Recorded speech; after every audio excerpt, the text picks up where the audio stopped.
नमस्कार प्यारे साथियों, बायोलॉजी की इस क्लास में आप सभी का स्वागत है।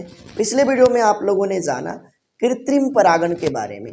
कृत्रिम परागण होता क्या है, इसके साथ ही साथ बताया गया पर परागण और स्व परागण के बारे में और इनकी विधियों के बारे में भी बता दिया गया है। और यदि अभी तक आपने उसे नहीं देखा है तो प्लेलिस्ट में वीडियो है, जरूर देखें। आज के वीडियो में हम जानेंगे परागकण स्त्री केसर संकर्षण यानी कि निषेचन। चैप्टर चल रहा है पुष्पी पौधों में लैंगिक जनन, और लैंगिक जनन में बताया गया है कि होती है घटनाएं।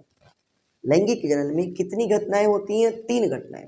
एक को कहते हैं निषेचन पूर्व घटना, जिसमें कि युग्मक का निर्माण होता है और युग्मक का स्थानांतरण होता है। इसके बारे में हमने बता रखा है। अब दूसरी जो घटना होती है वह निषेचन की होती है, और इसी घटना के बारे में आज हम बताने वाले हैं। और तीसरी जो घटना होगी वह निषेचन पश्च घटना होगी, और वो भी बताया जाएगा बहुत ही जल्द। तो यहाँ पे हम सबसे पहले जानेंगे परागकण स्त्री केसर संकर्षण, यानी कि परागकण क्या होता है?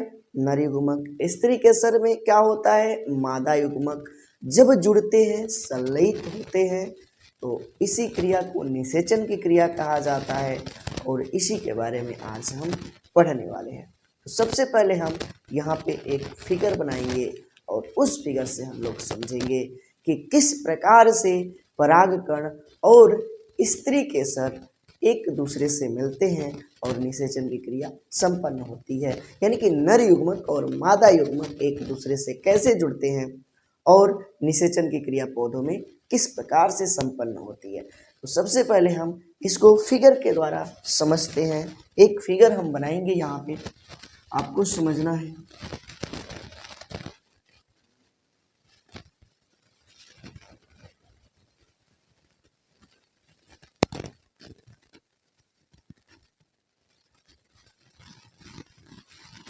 एक बड़ा सा फिगर हम यहाँ पे ड्रा कर रहे हैं।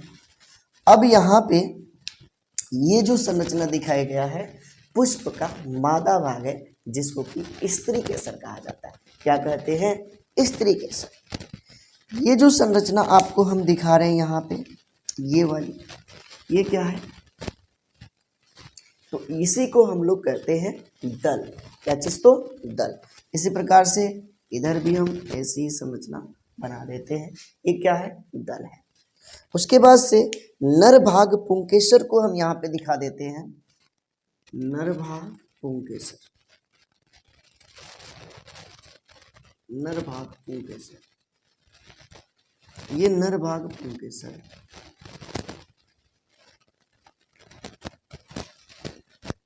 ठीक, इतनी संरचना हमने पहले बना रखा है, बता रखा है। अब ये जो पुंकेसर है, पुंकेसर के ऊपरी भाग को परागकोश कहते हैं, परागकोश कहा जाता है।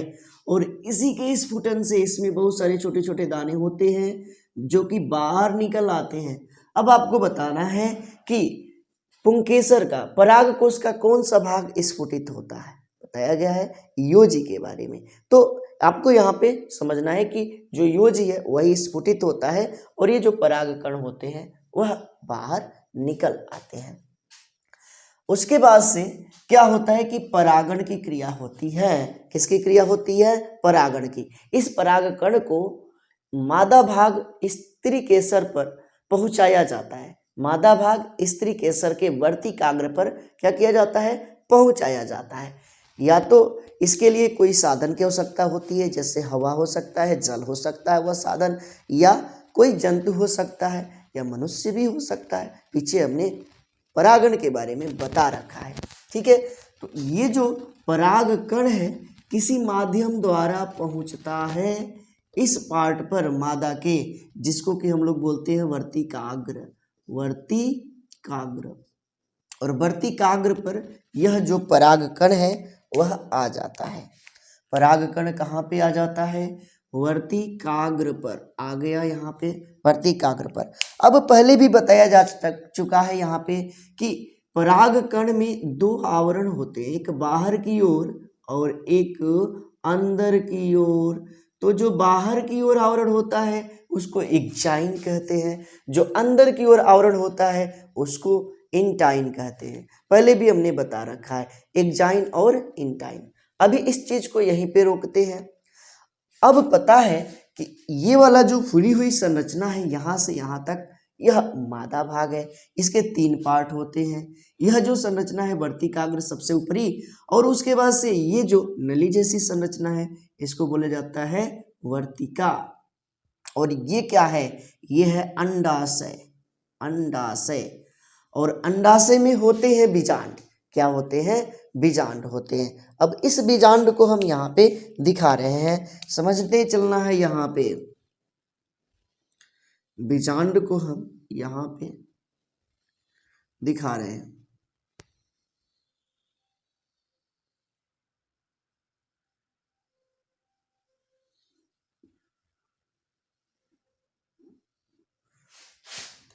एक बीजांड की संरचना हमने इसके अंदर बनाया हुआ है। बहुत सारे बीजांड होते हैं लेकिन एक ही बीजांड की संरचना हमने यहाँ पे बनाया। ये क्या है, ये है बीजांड, ओव्यूल, बीजांड। ठीक है। अब होता क्या है, यहाँ पे बीजांड के अंदर एक पतली झिल्ली की थैली नुमा संरचना होती है। ये हम यहाँ पे बना रहे हैं, झिल्ली नुमा थैली जैसी संरचना होती है। इसी को बोला जाता है भ्रूण कोश। भ्रूण कोश कहा जाता है, एम्ब्रियो सैक के नाम से इसे जाना जाता है, भ्रूण कोश कहा जाता है इसे। अब इसमें होता क्या है, इसके अंदर ये वाला जो पार्ट है सबसे पहले देख लेते हैं। जहाँ पे ये जो दिख रहा है ये आवरण है, जिसको बोला जाता है बीजांड आवरण, या इसे ही हम कह देते हैं अध्यावरण। अध्यावरण, अध्यावरण जहाँ से बनना शुरू होता है ना, उस एरिया को निभाग कहते हैं, निभाग। और यहाँ पे जहाँ पे अध्यावरण अपूर्ण होता है, क्या होता है, अपूर्ण, उस पार्ट को क्या कहते हैं, अध्यावरण जहाँ पे अपूर्ण थे उस पार्ट को बोला जाता है बीजांड द्वार। बीजांड द्वार, समझते चलना है यहाँ पे। ये क्या है, बीजांड द्वार, ये क्या है, निभाग। पहले भी हमने इसके बारे में बता रखा है। अब निभाग की साइड में भ्रूण कोश में होती है 3 कोशिकाएं, 3 कोशिकाएं, और इन्हीं 3 कोशिकाओं को नाम दिया जाता है प्रतिमुख कोशिका। प्रतिमुख कोशिका। उसके बाद से क्या होता है कि मध्य में द्वितीयक केंद्रक होता है। मध्य में द्वितीयक केंद्रक होता है। ये क्या है, द्वितीयक केंद्रक। उसके बाद से नीचे भी होती है 3 कोशिका। आपको बताना है कौन कौन सी कोशिका होती है। एक यहाँ पे बीच में कोशिका दिखा रहे हैं, और उसके बाद से एक यहाँ पे और एक यहाँ पे। तो यहाँ पे 3 कोशिका है। मध्य वाली कोशिका को क्या कहते हैं, कोई बताएगा, मध्य वाली कोशिका को क्या कहते हैं। मध्य वाली कोशिका को बोले जाते हैं एक सेल, अंड कोशिका। यही मादा युग्मक है, अंड कोशिका।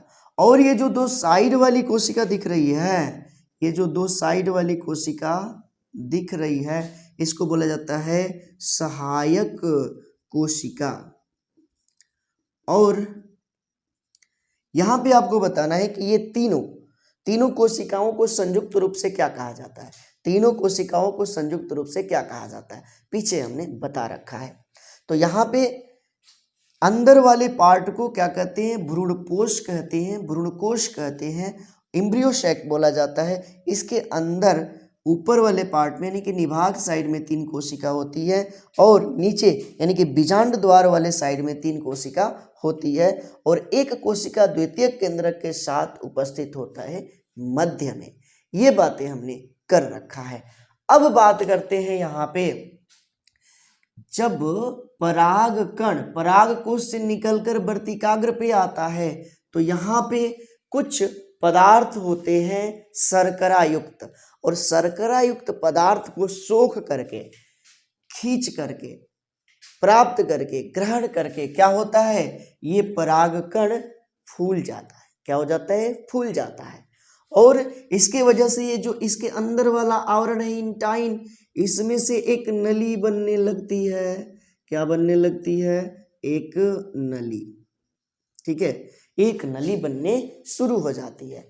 अब परागकण के अंदर दो प्रकार के केंद्रक होते हैं, दो प्रकार के केंद्रक होते हैं। एक को कहते हैं जनन केंद्रक, जनन केंद्रक, और दूसरे को कहा जाता है वर्धी केंद्रक। क्या कहते हैं?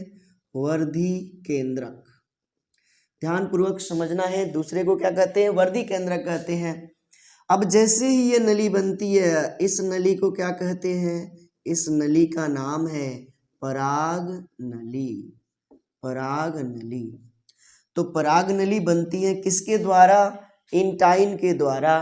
किस में होता है ये? परागकण में होता है। परागकण को बाहर से दो आवरण घेरा रहता है, वही आवरण को एक्जाइन कहते हैं। एक्जाइन किस प्रकार के पदार्थ से बना होता है आपको बताना है, और अंदर वाले आवरण को इंटाइन कहते हैं, और इसी आवरण से बनता है पराग नली। और पराग नली बनते ही ये जो दोनों केंद्रक हैं, जनन केंद्रक और वर्धी केंद्रक, आ जाते हैं पराग नली में। पहले आता है कौन? पहले आता है वर्धी केंद्रक, वर्धी केंद्रक, और कुछ समय बाद यह नष्ट हो जाता है। और उसके बाद से जो आता है ये वाला आता है, इसको बोला जाता है जनन केंद्रक। क्या कहते हैं? जनन केंद्रक। और यह जनन केंद्रक जो है दो भागों में विभाजित हो जाता है। कितने भागों में? दो भागों में विभाजित हो जाता है। अब बात करते हैं कि जैसे ये विभाजित होता है, ये जो पराग नली है बढ़ती है, आगे की ओर बढ़ती है, और उसको प्रवेश करना है कहाँ पे? भ्रूणकोश में। और भ्रूणकोश में यह किस प्रकार से प्रवेश कर सकता है? तो यहाँ पर भी इसका तीन मार्ग है। एक निभाग साइड से प्रवेश कर सकता है, यहाँ से एक अध्यावरण के साइड से प्रवेश कर सकता है, और एक बीजांड द्वार की तरह से प्रवेश कर सकता है। यदि यह निभाग की तरह से प्रवेश करता है तो इसको नाम दिया जाता है निभाग द्वारा प्रवेश। तो पहले हम यहाँ पे लिखते हैं किसका? तो पराग नली का प्रवेश, पराग नली का प्रवेश। तो जो ये पराग नली है वह तीन तरह से, तीन मार्गों से इसके अंदर प्रवेश कर सकती है। यदि यह निभाग की ओर से प्रवेश करती है तो इसको बोला जाता है निभाग द्वार द्वारा। निभाग द्वारा, किसके द्वारा? निभाग द्वारा, निभाग द्वारा। इसको इंग्लिश में कहेंगे चैलेंजोगेमी, चैलेंजोगेमी। इंग्लिश में कहेंगे क्या चीज? तो चैलेंजोगेमी। उसके बाद से दूसरा नंबर, यदि यह इस बीजांड द्वार के द्वारा प्रवेश कर रहा है, कौन? तो पराग नली बीजांड द्वार के द्वारा अंदर भ्रूणकोश में प्रवेश कर रहा है, तो इसको बोला जाता है बीजांड द्वार द्वारा, बीजांड द्वार द्वारा। इसको इंग्लिश में कहेंगे क्या? Porogamy, porogamy. और यदि पराग नली इस अध्यावरण के मार्ग से अंदर प्रवेश कर रहा है तो इसको कहते हैं क्या? इसको कहते हैं अध्यावरण द्वारा, अध्यावरण द्वारा। इंग्लिश में कहेंगे मीजोगेमी, मीजोगेमी। समझना है यहाँ पे पराग नली किस तरह से इस भ्रूणकोश के अंदर प्रवेश कर सकता है। यदि कर रहा है निभाग के द्वारा डायरेक्ट तो इसे कहेंगे चैलेंजोगेमी, यानी कि निभाग द्वार द्वारा। और यदि यह अध्यावरण के द्वारा अंदर प्रवेश कर रहा है तो इसको कहेंगे अध्यावरण द्वारा, यानी कि मीजोगेमी। और यदि यह बीजांड द्वार द्वारा अंदर प्रवेश कर रहा है तो इसको बोला जाता है क्या? इसको कहते हैं बीजांड द्वार द्वारा, यानी कि पोरोगेमी। इतनी बातें समझ रखे हैं आप। अब हम क्या करते हैं कि इसको किसी एक मार्ग से अंदर प्रवेश कराते हैं। हम इसको प्रवेश करा रहे हैं किसके द्वारा? तो बीजांड द्वार के द्वारा इसको अंदर प्रवेश करा रहे हैं। इसको हमने क्या किया? बीजांड द्वार के द्वारा अंदर प्रवेश करा दिया। समझ में आया इतनी बात। अब ये जो यहाँ पे बना हुआ है यही नर युग्मक है जो कि जनन केंद्रक के विभाजन से बना है और यह नर युग्मक अंदर आ जाता है किसमें? भ्रूण कोश में। भ्रूण कोश में अब इसमें क्या होता है कि एक नर युग्मक इस अंड कोशिका के साथ जुड़ जाता है। किसके साथ? अंड कोशिका के साथ जुड़ जाता है। अब यह जो अंड कोशिका है N थी, यहाँ से नर युग्मक भी N में ही आया। नर युग्मक क्या है? अगुणित है। और ये अंड कोशिका मादा युग्मक ये भी अगुणित है और दोनों जुड़ेंगे यानी कि नर और मादा युग्मक का यहाँ पे होगा संयोजन और यानी कि इसी को कहेंगे निषेचन और इसे ही कहते हैं सत्य निषेचन या सयुग्मन। क्या कहेंगे? इसे कहेंगे सत्य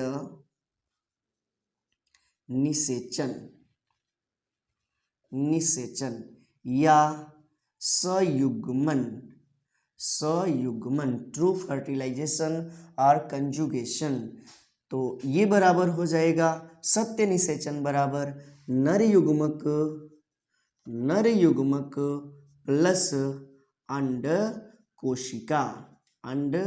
कोशिका। तब यहाँ पे बनेगा क्या? यहाँ पे बनेगा युग्मनज। तो नर युग्मक होता है अगुणित, अंड कोशिका भी होती है अगुणित। तो यहाँ से एक एन और यहाँ से एक एन, यहाँ पे जब युग्मनज बनेगा जाइगोट बनेगा तो ये हो जाएगा द्विगुणित। क्या हो जाएगा? द्विगुणित। और इसी के विकास से भ्रूण बनता है। क्या बनता है? भ्रूण बनता है। बातें समझ में आ गई। तो यहाँ पे निषेचन की क्रिया संपन्न हुई। सत्य निषेचन इसी को कहेंगे। अंड कोशिका और यहाँ से एक नर युग्मक आया, जुड़ गया और जुड़ करके निषेचन की क्रिया हुई और युग्मनज बन गया। अब बात करते हैं यहाँ पे एक नर युग्मक बचा है। यह नर युग्मक जुड़ता है किसके साथ? तो इस द्वितीयक केंद्रक के साथ। किसके साथ? द्वितीयक केंद्रक के साथ। और इस क्रिया को क्या कहेंगे? इस क्रिया को कहेंगे त्रिसमेकन। क्या? त्रिसमेकन यानी कि ट्रिपल फ्यूजन। इस क्रिया को कहेंगे क्या? त्रिसमेकन। लिखते हैं यहाँ पे त्रिसमेकन यानी कि ट्रिपल फ्यूजन। अब ट्रिपल फ्यूजन बराबर क्या होने वाला है? तो ट्रिपल फ्यूजन बराबर हो जाएगा नर युग्मक प्लस द्वितीयक केंद्रक। अब द्वितीयक केंद्रक है तो इसके पास ये अपने ही 2n वाला है यानी कि द्विगुणित है। और यहाँ पे देखा जाए तो यह n वाला है यानी कि n और 2n मिलेगा तो यहाँ पे बन जाएगा क्या? तो यहाँ पे बन जाएगा क्या? ये बराबर हो जाएगा क्या? तो हो जाएगा प्राथमिक भ्रूण पोष केंद्रक। इसको शॉर्ट में कहेंगे PEN पेन। ये बनने वाला है और ये होता है त्रिगुणित 3n। तो यहाँ पे जो ये 3n है यानी कि प्राथमिक भ्रूणपोष केंद्र जिसको कि शॉर्ट में PEN कहा जाता है, ये होता है त्रिगुणित। क्या होता है? त्रिगुणित। और इसी से भ्रूणपोष का विकास होता है। किसका विकास होता है? भ्रूणपोष से, यानी कि इसी से बनेगा भ्रूणपोष। और ये भ्रूणपोष क्या करता है? तो भ्रूणपोष भ्रूण के लिए पोषण प्रदान करता है। भ्रूणपोष भ्रूण के लिए पोषण प्रदान करता है। अब यहाँ पे ध्यान देना है कि 2 बार निषेचन हो रहा है क्योंकि 2 नर युग्मक आ रहे हैं। एक द्वितीयक केंद्रक के साथ जुड़ जा रहा है जिस क्रिया को त्रिसमेकन कहते हैं और इसके द्वारा भ्रूणपोष का निर्माण होता है जो भ्रूण के लिए पोषण प्रदान करता है। और एक क्या? अंड कोशिका के द्वारा नर युग्मक जुड़ जाता है और इसी को कहते हैं सत्य निषेचन। यानी कि इस प्रकार के पौधों में 2 प्रकार से निषेचन होता है यानी कि 2 बार निषेचन होता है और इसी को बोला जाता है दोहरा निषेचन। क्या कहेंगे? दोहरा निषेचन। यानी कि जब 2 बार निषेचन हो, कितनी बार? 2 बार 2 बार निषेचन हो रहा है तो इसी को कहते हैं दोहरा निषेचन। निषेचन। और यह जो दोहरा निषेचन है आवृत बीजी पौधों का एक मुख्य गुण है। केवल आवृत बीजी पौधों में ही दोहरा निषेचन पाया जाता है, किसी दूसरे पौधों में दोहरा निषेचन नहीं पाया जाता है। अनावृत बीजी में नहीं पाया जाता है या इससे निम्न कोटि के पौधों में दोहरा निषेचन की क्रिया नहीं होती है। केवल आवृत बीजी पौधों में ही दोहरा निषेचन की क्रिया होती है। और दोहरा निषेचन का खोज किसने किया, ये बात ध्यान देना है। तो इसका नाम है नवासीन नामक वैज्ञानिक ने। नवासीन नामक वैज्ञानिक ने दोहरा निषेचन की खोज किया था। किस पौधे पर, तो फ्रीटिलेरिया व लिलियम। तो फ्रीटिलेरिया व लिलियम पर इस नवासीन नामक वैज्ञानिक ने दोहरा निषेचन का खोज किया था। किस वैज्ञानिक ने, तो नवासीन ने फ्रीटिलेरिया व लिलियम पर। तो ये भी बात याद रखनी है, ये भी बहुत ही इम्पोर्टेंट है। अब यहाँ पे बात करेंगे कि हमने यहाँ पे निषेचन की क्रिया को कंप्लीट कर लिया है। निषेचन की क्रिया किस प्रकार से पौधों में होती है, पुष्पीय पौधों में निषेचन की क्रिया किस प्रकार से होती है। फिर से इसका एक बार हम रिवीजन कर लेते हैं। हमने क्या कहा कि यहाँ पे पुष्प के नर भाग पुंकेसर के ऊपर परागकोश होता है और ऊपरी भाग को परागकोश कहते हैं। परागकोश में बहुत अधिक परागकण बनते हैं। परागकण जब किसी माध्यम से पहुंचता है पुष्प के मादा भाग वर्तिकाग्र पर, तो इस क्रिया को परागण कहते हैं। अब इस परागकण के 2 आवरण होते हैं, एक बाहर बाह्य आवरण को एक्जाइन कहते हैं और अंदर वाले आवरण को इंटाइन कहते हैं। इसके अंदर 2 केंद्रक होते हैं, एक वर्धी केंद्रक और एक को कहते हैं जनन केंद्रक। इसके भी बारे में हमने पहले बता रखा है। जैसे ही परागकण वर्तिकाग्र पर पहुंचता है तो वहां पे उसे शर्करा युक्त पदार्थ मिलता है, रसायन मिलता है और उसके द्वारा उसे जो है अवशोषित कर लेता है और इस कारण से वह फूल जाता है। और फूलने के बाद क्या होता है कि जो इसके अंदर इंटाइन की रचना है, आंतरिक स्तर, वह क्या करता है कि एक नली बनाता है जिसको कि पराग नली कहते हैं। अब पराग नली आगे की ओर बढ़ता है, वृद्धि करता है और जिस कारण से जनन केंद्रक और वर्धी केंद्रक आ जाते हैं पराग नली में। पहले वर्धी केंद्रक आता है लेकिन वह कुछ समय बाद नष्ट हो जाता है। क्या हो जाता है, नष्ट हो जाता है। उसके बाद से आता है क्या, उसके बाद से आता है ये जनन केंद्रक आकर के 2 भागों में विभाजित हो जाता है। पुष्प की संरचना के बारे में पहले हमने बता रखा है कि ये जो पार्ट है मादा भाग है और मादा के अंदर पाया जाता है बीजांड। मादा पार्ट के अंदर पाया जाता है बीजांड और मादा पार्ट के अंदर अंडाशय होता है और अंडाशय के अंदर बीजांड होता है। अंडाशय के अंदर क्या होता है, बीजांड होता है। बीजांड के अंदर की जो रचना है ये दिखाया गया। इसके बाहर आवरण होते हैं जिसको अध्यावरण कहते हैं। उसके बाद से अंदर वाले भाग को भ्रूणपोष कहते हैं जो कि अंदर जो है थैलीनुमा रचना होती है। उसके बाद से यहाँ पे जहाँ से शुरू होता है अध्यावरण बनना उसको निभाग कहते हैं और ठीक इसके विपरीत साइड में जहाँ पे अध्यावरण अपूर्ण रहता है उस भाग को बीजांड द्वार कहते हैं। तो भ्रूणकोश में निभाग की ओर 3 कोशिका होती है जिसको कि प्रतिमुख कोशिका कहते हैं। बीजांड द्वार की ओर 3 कोशिका होती है जिसमें दोनों साइड वाली कोशिका को सहायक कोशिका कहते हैं और बीच वाली कोशिका को अंड कोशिका कहते हैं। अब होता क्या है कि ये परागनली आकार में बढ़ती है, आगे की ओर बढ़ती है और ये इस भ्रूणकोश के अंदर प्रवेश करती है। तो परागनली का भ्रूणकोश में प्रवेश 3 तरह से हो सकता है। एक निभाग द्वारा जिसको कि चलेजोगेमी कहते हैं। दूसरा क्या, अध्यावरण के द्वारा प्रवेश कर सकता है जिसको कि अध्यावरण द्वारा यानी कि इसको मिजोगेमी कहते हैं। और तीसरा क्या, बीजांड द्वार के द्वारा प्रवेश कर सकता है, इसको बोला जाता है पोरोगेमी। इतनी बातें आपने समझा। तो हमने यहाँ पे बीजांड द्वार के द्वारा प्रवेश दिखाया है। जब ये प्रवेश करता है तो ये दोनों नरयुग्मक आ जाते हैं कहाँ पे, भ्रूणकोश में। उसमें से एक नर युग्मक इस अंड कोशिका के साथ जुड़ जाता है और क्रिया करता है सत्य निषेचन का, यानी कि संयुग्मन का।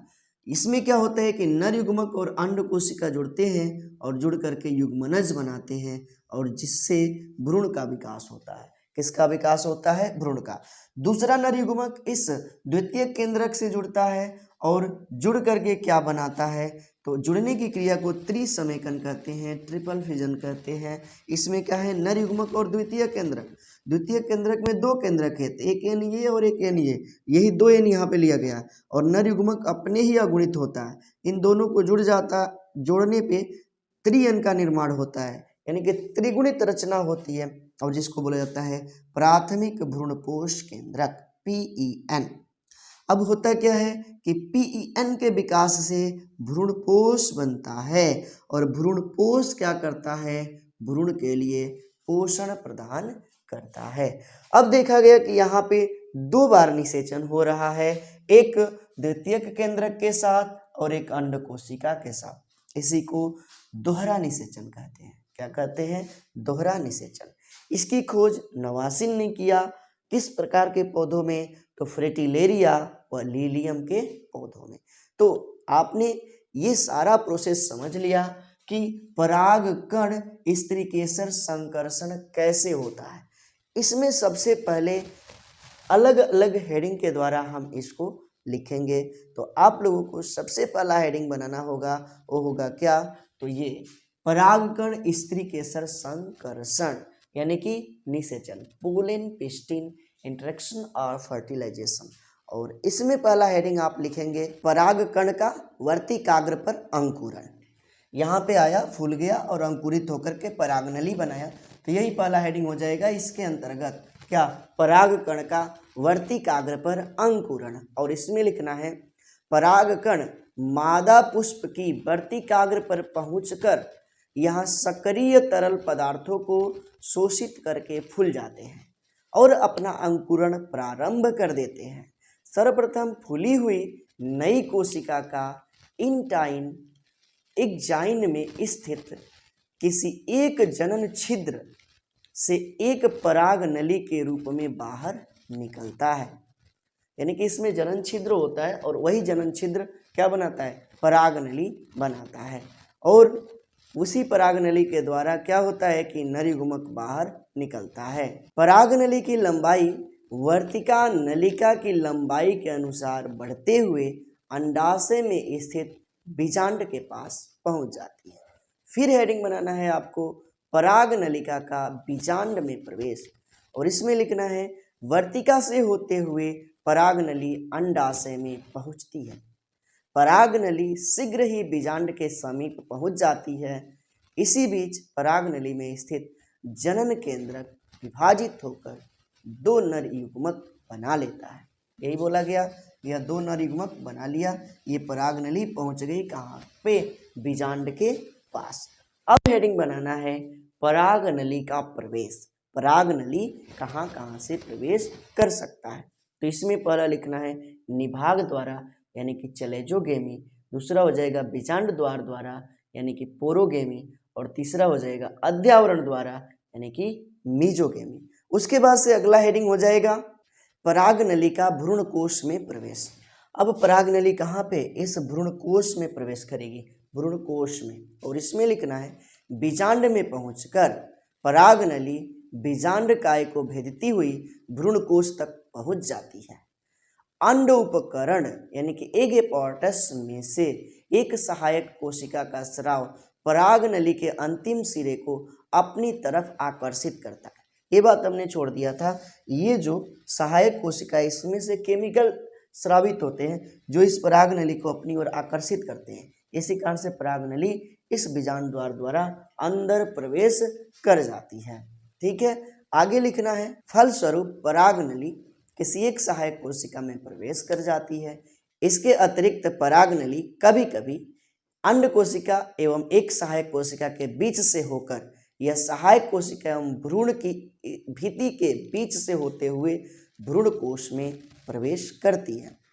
भ्रूण कोश की किसी भी एक सहायक कोशिका में प्रवेश करने के पश्चात पराग नली का शीर्ष विघटित हो जाता है या इसके अग्र सिरे पर एक छिद्र बन जाता है जिससे परागनली में पाए जाने वाले सारे पदार्थ बाहर आ जाते हैं। विघटित सहायक कोशिका से एक एक करके दोनों नर युग्मक भ्रूण कोश में आ जाते हैं। यानी कि जैसे परागनली इधर प्रवेश कर रही है, नर युग्मक आ रहा है, तो ऊपर से यह विघटित होती जाती है, नष्ट हो जाती है। इसके कारण इसमें के अंदर के जो पदार्थ है वो भी नष्ट होते जाते हैं। फिर आगे आपको लिखना होगा हेडिंग के रूप में दोहरा निषेचन यानी कि द्विनिषेचन, और इसमें लिखना है यह एक विशेष घटना है जो आवृत बीजी पौधों में देखने को मिलती है। इसकी खोज नवासिन द्वारा 1898 में, किस सन में? 1898 में फ्रिटिलेरिया तथा लिलियम पौधे में की गई थी। फ्रिटिलेरिया व लिलियम पौधे में की गई थी। निषेचन के समय पराग नलिका भ्रूणकोश में जाकर फट जाती है। यानी कि ये जो पराग नलिका है भ्रूणकोश में जाकर के क्या हो जाती है? फट जाती है। फिर आगे से लिखना है जिसके फलस्वरूप दो नर युग्मक स्वतंत्र हो जाते हैं। एक नर युग्मक अंड कोशिका से संयोजन करके एक युग्मनज बना लेता है। इसे सत्य निषेचन या संयुग्मन या जननिक निषेचन कहते हैं। युग्मनज द्विगुणित होता है जो बाद में भ्रूण का निर्माण करता है। फिर दूसरा नर युग्मक द्वितीयक केंद्रक के साथ मिलकर एक त्रिगुणित केंद्रक बना लेता है जिसे प्राथमिक भ्रूणपोष केंद्रक यानी कि PEN कहते हैं। ये PEN कहते हैं, प्राथमिक भ्रूणपोष केंद्रक यानी कि PEN कहते हैं। तथा इस क्रिया को त्रिसमेकन कहते हैं। क्या चीज? तो त्रिसमेकन कहते हैं। इस प्रकार दोनों ही युग्मक निषेचन में भाग लेते हैं, अर्थात निषेचन 2 बार होता है। इसी कारण इस क्रिया को द्विनिषेचन कहते हैं। द्विनिषेचन में संयुग्मन तथा त्रिसमेकन दोनों आते हैं। त्रिसमेकन से बना त्रिगुणित केंद्रक बाद में भ्रूणपोष का निर्माण करता है जो भ्रूण के परिवर्धन के समय भ्रूण के पोषण में काम आता है। निषेचन के पश्चात सहायक कोशिकाएं एवं प्रतिमुख कोशिकाएं नष्ट हो जाती है। यानी कि निषेचन जब हो जाता है तो जो यहाँ पे प्रतिमुख कोशिका है, सहायक कोशिका है, वह क्या हो जाती है? नष्ट हो जाती है। तो ये रहा कंप्लीट जानकारी किसके बारे में? परागकण स्त्रीकेसर संकर्षण या निषेचन के बारे में। अब लास्ट लैंगिक जनन का एक पार्ट बच रहा है जो है क्या? निषेचन पश्च घटना। और निषेचन पश्च घटना को हम अगले वीडियो में प्रोवाइड कराएंगे। इस वीडियो में इतना ही रहने देते हैं। उम्मीद करते हैं कि ये भी वीडियो आप लोगों को बहुत ही अच्छे से समझ में आया होगा, और यदि समझ में आता है तो जरूर कमेंट बॉक्स में लिख दें और इसे ज़्यादा से ज़्यादा शेयर करें। तो मिलेंगे अगले वीडियो में, तब तक के लिए thank you, thanks for watching. जुड़े रहे नारायण सर क्लासेस के साथ।